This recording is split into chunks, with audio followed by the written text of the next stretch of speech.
Halo Sobat Jensut. Halo. Selamat datang nih di podcast Jejak Dunia bersama aku Yazid. Dan di sini kita kedatangan dua tamu yang benar-benar keren lah pokoknya.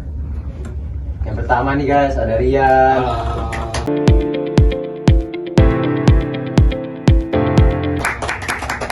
Yang kedua ada Nindi. Ninda mas. Ninda, maaf ya. Gak baca skrip nih mas ya Oh nih. iya, maaf ya. Kali ini kita bakal bahas suatu topik yang pastinya menarik dan relevan karena di dunia kan semakin terhubung ya tanpa batas di zaman sekarang, yaitu tentang integrasi internasional.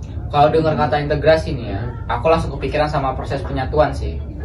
Terus karena ada kata internasional, berarti penyatuannya tuh udah lingkupnya tuh dunia gitu sih. Betul banget sih Min. Tapi kalian tahu nggak sih kalau sebagian negara-negara di Eropa tuh pakai mata uang euro untuk transaksi sehari-hari mereka? Tahu nggak nih kalian? Emang iya ya? Kenapa kayak gitu ya kira-kira? Kalau menurut artikel yang aku baca sih, salah satu manfaatnya itu untuk meningkatkan efisiensi perdagangan. Jadi transaksi antar negara tuh akan lebih cepat karena nggak perlu menukar ras. Oh jadi kayak misal nih orang Jerman mau pergi ke Prancis, mereka tuh nggak perlu tukar uang lagi kan?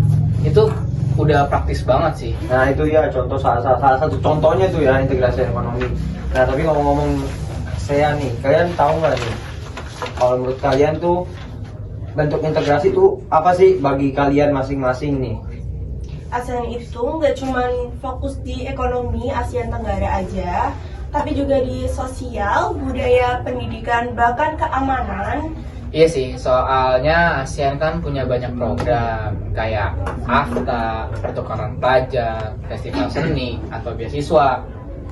Oh, tapi IEC ini bukannya juga bentuk integrasi di kawasan Asia Tenggara juga ya? Tujuannya biar ASEAN jadi pasar tunggal atau bersama di mana hambatan perdagangan seperti tarif, kuota impor, dan peraturan perdagangan lainnya dihapuskan atau disederhanakan. Ah, jadi banyak juga ya ternyata manfaat integrasi internasional untuk berbagai negara ya ternyata. Iya dong, manfaatnya itu dapat meningkatkan akses pasar, pertumbuhan ekonomi jadi lebih cepat, peningkatan investasi, dan stabilitas politik yang lebih besar. Tapi kan nggak mungkin ya kalau tantangannya integrasi itu nggak ada.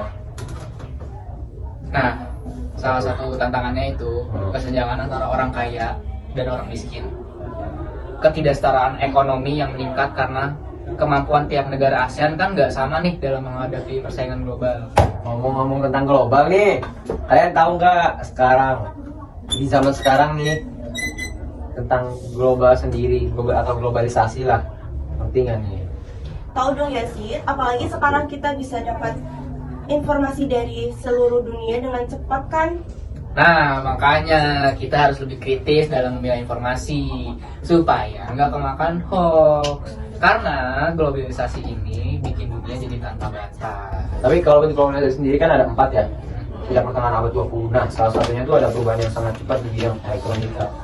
Nah, tapi gimana nih menurut pandangan kalian tentang hal tersebut? Kalau menurut aku sih ya perubahan di bidang elektronika mengubah dasar-dasar teknologi serta saran dan prasarana yang diperlukan oleh masyarakat untuk menjalani aktivitasnya. Nah, coba aja lihat perkembangan teknologi dari komputer nih. Kan kalau di bawah tuh kan ribet pasti kan. Sekarang tuh dari namanya smartphone atau yang bisa kalian pegang tuh handphone.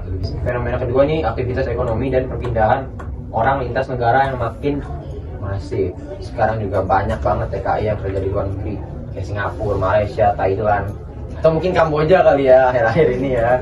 Nah, gimana sih tapi tanggapannya? Tapi sekarang nih lagi marak perdagangan manusia atau yang disebut human Kamboja trafficking. Ya, ke Kamboja. Jadi tuh jadi salah satu sisi negatif globalisasi. Iya sih benar. Globalisasi kan juga punya dua mata pisau nih.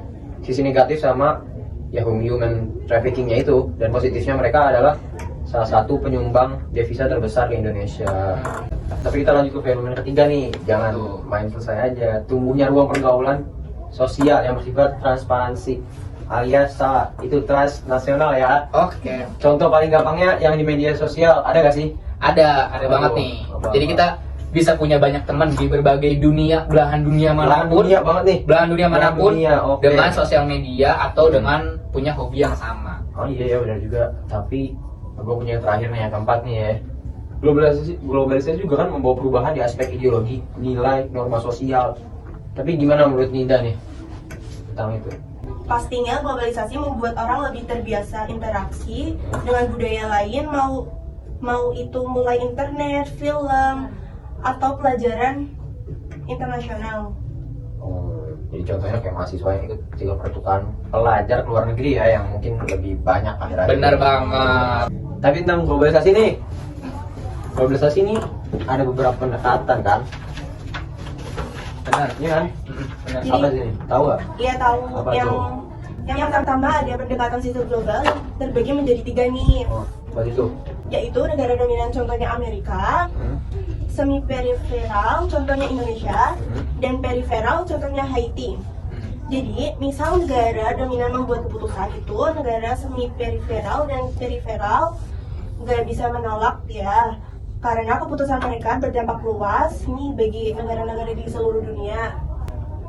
Nah, yang kedua itu melalui pendekatan budaya global. Contohnya musik Amerika atau produk hiburan Korea yang biasa kalian sebut K-pop itu Iya. kan kini mendunia nih. Iya. Nah, ini mengakibatkan budaya lokal terancam punah karena banyak orang lebih suka budaya asing ketimbang budaya lokal. Iya sih, benar banget. Apalagi Gen Z nih ya, di kalangan Gen Z juga. Benar banget. Kita tuh emang kiblatnya ke barat, kalau nggak K-pop ya. Benar-benar.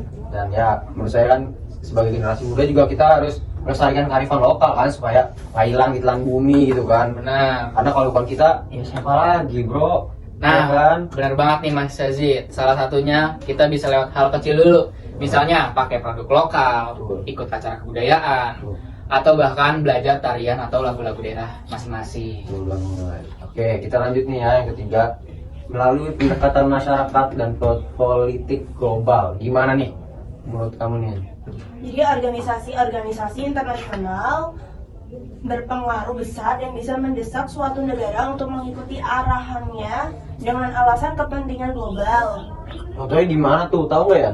Tahu dong. Apa Contohnya nih, saat pandemi Covid kemarin, Oh. WHO aktif mendesak semua negara serius dalam mencegah penularannya. Desakan itu nyaris membuat semua negara membatasi aktivitas mobilitasnya. Tapi yang keempat, melalui pendekatan kapitalisme global nih. Maksudnya gimana tuh? Coba nih. Jadi gini, kapasitas global itu bisa dipahami sebagai sistem ekonomi dunia yang didorong sama aktivitas perusahaan-perusahaan besar. Nah, biasanya perusahaan ini bersifat MNC atau TNC. Oh, MNC TNC ya.